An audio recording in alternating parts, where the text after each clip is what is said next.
Trời đưa nắng mây hồng theo gió bay phiêu bồng, khiến cho lòng anh thêm nhớ mong nhớ thương về em.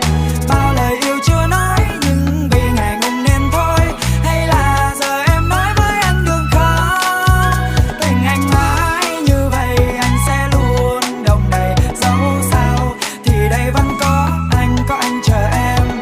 Thương mà sao không nói, sao còn đậm ngừng trên môi em à.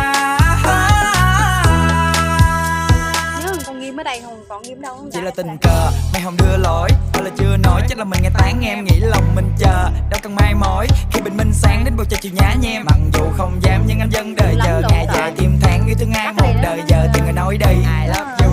Cuộc đời này mấy khi mà mình đừng nói yêu sẽ là một ngày đôi bàn tay nắm bay vào tia nắng đến khi mình già với nhau, chẳng cần cầu kỳ yêu nàng say đắm, con được khuya vắng sẽ cùng nàng cho tới đâu. Hai lòng chờ nói yêu nhau bao giờ.